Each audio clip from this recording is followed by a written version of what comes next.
Welcome to our channel. അപ്പൊ ഇന്നത്തെ ചട്ടപ്പടേ എന്നുള്ള ഗെറ്റ് റെഡി വിത്ത് മീ ആയല്ലോ. എന്റെ ഭർത്താവിന്റെ വീടിന്റെ അടുത്തുള്ള അമ്പലത്തിൽ ഉത്സവ. അപ്പൊ ഉത്സവം കാണാനൊന്നും നിൽക്കണില്ല, അമ്പലത്തിലൊന്ന് പോയി തൊഴണം, അത്രേ ഉള്ളൂ. കാലത്ത് എണീറ്റിപ്പോ കുറച്ചൊന്ന് ലേറ്റ് ചെയ്തതും ലേശം തിരക്കുണ്ട്. ഗെറ്റ് റെഡി വിത്ത് മീ എന്ന് പറഞ്ഞാലും വലിയ കാര്യമായിട്ടുള്ള സംഭവങ്ങളൊന്നുമില്ല. ഒരു ഐ പെൻസിൽ എടുത്ത് കണ്ണ് താഴെയും മേലും വരച്ചു കൊടുത്ത് ഐലൈനർ എടുത്ത് ഒന്ന് ചെറുതായി മേലെ വരച്ചു കൊടുക്കണം കേട്ടോ. അപ്പൊ എനിക്ക് എവിടെ പോയാലും കണ്ണ് നല്ലപോലെ എഴുതണം, എന്നാൽ തന്നെ കണ്ണിന് നല്ലൊരു ജീവൻ വെച്ച പോലെ തോന്നും. ഇപ്പൊ കണ്ണ് എഴുതി കഴിഞ്ഞിട്ടുണ്ടെങ്കിൽ പിന്നെ രണ്ട് വശത്തും ചെറിയൊരു കുട്ടി വാല് ഇട്ട് കൊടുക്കുക. അപ്പൊ ഇനി മുടിയൊക്കെ ഒന്ന് തോർത്തി ഒന്ന് ചിക്ക് ഓർത്ത് കൊടുക്കണം. ഞാൻ എപ്പോഴും സൈഡ് പാർട്ടീഷൻ എടുക്കാറ്. അങ്ങനെ പാർട്ടീഷനൊക്കെ എടുത്തു കഴിഞ്ഞിട്ട് കൈ കൊണ്ടൊന്ന് ചിക്ക് ഓർത്ത് കൊടുക്കുക കേട്ടോ. ചിക്ക് ഓർക്കാൻ തന്നെയല്ലേ പറയാറ്? ഇനി അതല്ലാണ്ട് ആരെങ്കിലും വേറെ എന്തെങ്കിലും പറയാറുണ്ടെങ്കിൽ ഒന്ന് കമന്റ് ചെയ്യണേ. ഞാനിപ്പോഴും ചിക്ക് ഓർക്കാന്ന് പറയാറ്. ഞാൻ മുടി ചിക്കൊക്കെ ഓർത്ത് കഴിഞ്ഞിട്ട് രണ്ട് എഴി എടുത്തിട്ട് ഒന്ന് കുളിമേട മെടഞ്ഞു കൊടുക്കുക, അത്രേ ഉള്ളൂ.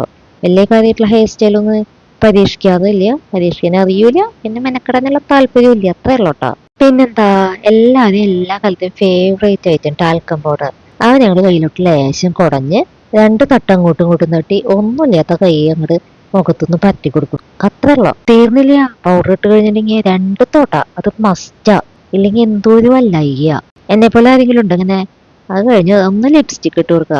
ലിപ്സ്റ്റിക് ഇട്ട് കഴിയുമ്പോൾ മുഖത്തിന് നല്ലൊരു ബ്രൈറ്റ്നസ് ഫീൽ ചെയ്യാറുണ്ട്. ചെറുതായിട്ടൊന്ന് ലിപ്സ്റ്റിക് ഇടുന്നു. ഇനി ഒരു സിന്ദൂരം കുത്തി സിന്ദൂരം കൊണ്ട് ഒരു പൊട്ടും വെച്ച് കൊടുത്തു. അതായത് നമ്മൾ റെഡി ഇറങ്ങി. അപ്പൊ നമ്മുടെ വീടിന്റെ തൊട്ടടുത്ത് തന്നെയായിട്ട് അമ്പലം, അപ്പൊ അതുകൊണ്ട് മേളം കേൾക്കണത്. അങ്ങനെ ഇതാട്ടോ ഞാൻ പറഞ്ഞ അമ്പലം. അമ്പലത്തിൽ കയറി ചെയ്യുമ്പോഴേക്കും ഞാൻ അതേ റെഡി ആയിട്ട് നിൽക്കുന്നത്.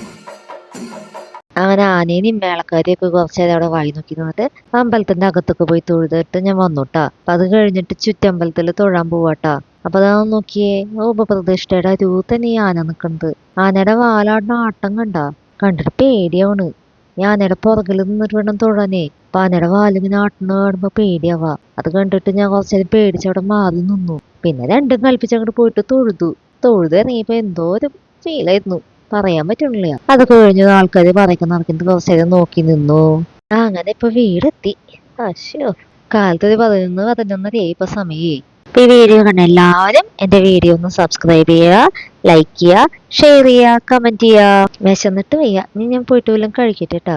അപ്പൊ ശരി, ടാറ്റാ, ബൈ ബൈ.